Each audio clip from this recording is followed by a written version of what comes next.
welcome back. I have a quick video I want to do. I keep dragging this out way too long, so I'm going to really just focus on my main points. I bought the new GW White Scar paint, the primer, and I gave it a shot. All these guys are primed in it. These ones back here specifically, I did prime them black first and then did a light zenithal, which is just to say I came in from the top and at a roughly, I don't know, like a light angle, hit them with white just to get the most raised surfaces bright so that they showed up the most, and that the less exposed areas where the sun would naturally not hit them as often, it stays darker. And then these guys here I did do fully in white. Now I did want to do this also just to compare. I really don't think there's much of a difference. The zenithal, you know, it wasn't it's not the best zenithal I've ever done because it was with rattle cans, and I just find that difficult to begin with.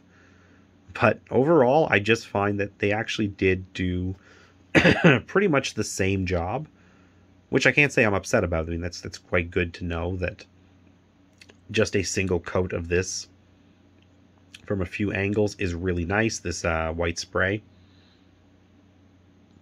But I do have to say that at the price of one can, even skipping the black spray, just assume you only buy the one can of white spray and that's all you do, I think I would pretty much have used up that can if I doubled this.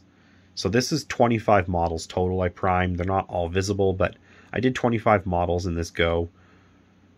And I'd say I have about 2/3 of the can left.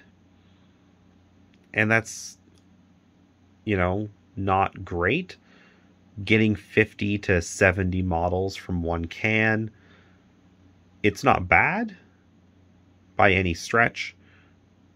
I just feel that if you do anything that's somewhat large, and Horus Heresy does tend to lean towards larger armies than most 40k, especially Marine type stuff does, just because you're going to have so many actual like Marine units that are in your collection if you have things to switch out. If you make just a very specific list, you're probably only going to have about 60, maybe 80 Marines, which is huge still, to be honest. Again, I've been playing since 3rd edition. Saying that you're only going to have 80 Marines is kind of crazy, just to suggest it's one army. But, you know, they're cheap. I mean, 10-point Marines. And having a squad of 20 Marines that only cost 200 points, and the average game size is above 2,000 points, you know, 2,500 to 3,000 is sort of what I'm gathering from the community is pretty normal. You know, that's a lot. It means that you are going to have to lean heavily into very expensive vehicle choices if you don't want to fill out troops. But you also need troops to take objectives, so you're kind of going to have troops. And I think that I'm going to be probably hitting around, you know, the 80 to 100 Marine mark with these Night Lords pretty easily, because I have 35 tactical. I've got so far 5 support and 5 heavy support, and I've got 10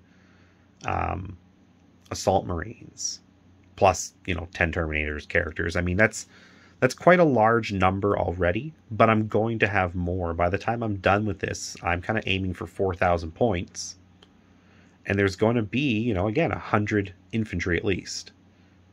So, knowing I would need 2 cans at $23 per can is really, that's quite a bit. I mean, $46 is, I think that's roughly what a discounted Rhino costs for Horus Heresy. So, that's just getting this. And honestly, I think this paint here for $5 with an airbrush is just as nice.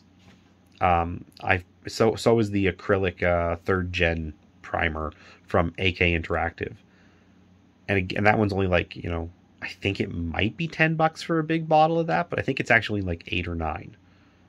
So there are better options out there, in my opinion.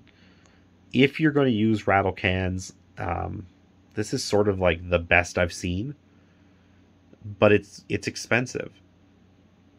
Going down to something less expensive, you're not going to get as nice of a spray coat. And I don't know. That looks really good, and that's what I want to see on my guys. This contrast paint looks really good on it. But it's very expensive for what I'm getting, and yeah.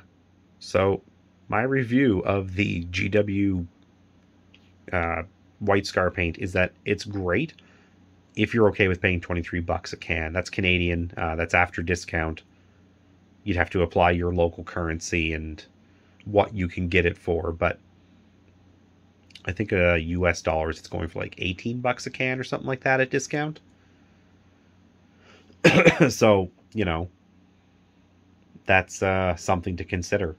You know, is it worth it? If you have an airbrush, it might just be better to airbrush. And if you don't have an airbrush, you know, I'm not going to make any money off saying this, but I definitely recommend you go and find one. You know, this isn't me advertising any specific brand. I mean, my compressor, I don't even know who made it. It's just generic compressor. I could probably buy a better one, but it works just fine. It was about $100. And I like Badger. I like Iwata. Like, there's good airbrushes out there that $100 to $150 and you're set. So it's something to consider. Short-term, high cost to get into compressing the compressor and the airbrush, or long-term, smaller but still high-priced spray cans. And the spray cans definitely have the downside that they also require good weather. It took me a week of waiting to find it, you know, for a day to come up that I felt confident would be a good day to spray. I don't live in a place that has everyday nice sunny weather that's not too hot, not too humid. I live near a lake. It's a big lake, and the humidity as a result is high on a hot day. And then we had other days where it was just very hot in general. Maybe not humid, but still not good for the spray. And then I have a lot of winter. So, you know, that's out the door too, out the window. The primer for me, as far as airbrushes go, is definitely the way to go. And I think a lot of people are in the same boat as me, where, especially with the weather changes we've been seeing the last few years, it's definitely getting to be hotter or colder depending on where you live. So maybe it's time to consider an airbrush if you don't have one. And I'm just talking way too long. I don't want this to go any longer. So if you have any thoughts on this paint, if you've used it, let me know. Again, I think it's great. But do you agree? Do you disagree? And what do you think of the price of it? I mean, like, is it worth $23 to you per can? Or, again, whatever it costs locally to you with your money? I don't think it is. It's nice, but it definitely costs a lot to me for what it does. And if you're airbrushing, what do you use? I mean, again, I just have a generic compressor. I can't imagine it has too much more life left in it. I've already started to notice it's got some sputtering happening. I might have to replace it in the near future. But my airbrush is Badger, for the most part, is what I've used. I've got 2 Patriot 105s. I think they're great. What do you use? And yeah, anyways, thanks very much for watching, and have a great day.